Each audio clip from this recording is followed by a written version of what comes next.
that a growing number of Kenyans have seen a rising interest when it comes to chocolate and the appetite for sale of chocolate confectionery in the country.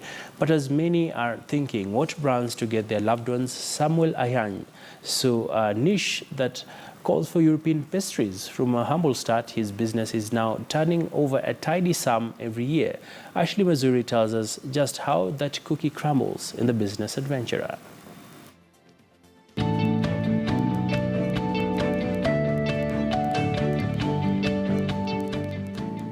The popularity of chocolate confectionery in Kenya has seen a steady increase in recent years because of one simple fact: chocolate is associated with love and affection.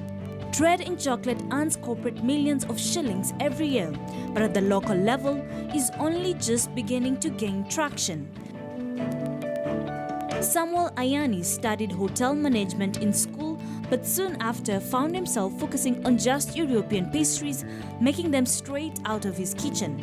On this particular day, Sam is at Cold Springs Hotel in Karen making chocolates for consumers.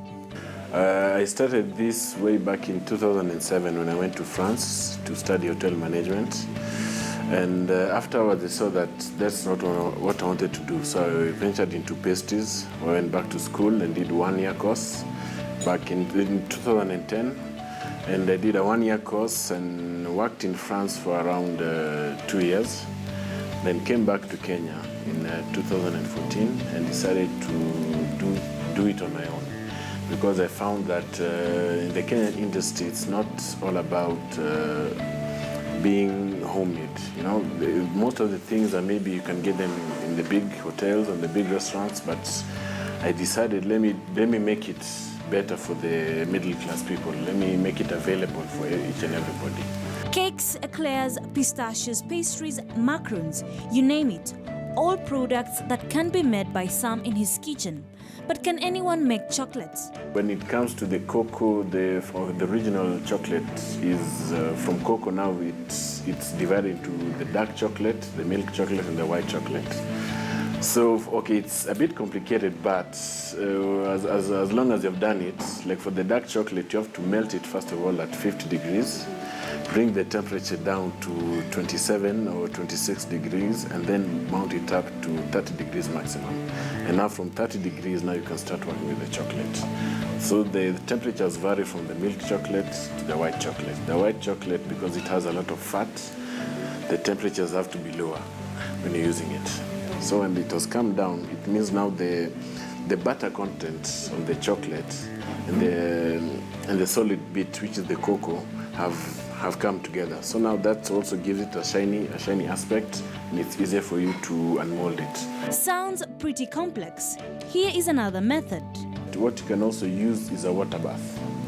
A water bath is when you put water in a sufuria, put a bowl that has now the chocolate inside, melt it, have another recipient with a bowl with cold water to bring down the temperature, and then as soon as it has come down, put it back to the hot one, so it brings it up to the 30 degrees. Even with this vast experience, major brands like Cadbury, Kit Kat and the rest with the market share still poses a major challenge to the business. To get into the market newly, it has been a bit difficult, because people are not still used to the homemade bit of the chocolates. Kenya's chocolate industry has continued to expand over the past years, increasing its market share to 840 million shillings, mainly driven by a growing middle class with Western tastes. However, the same middle class is particular about what it buys, making it difficult for upcoming entrepreneurs to penetrate into the market.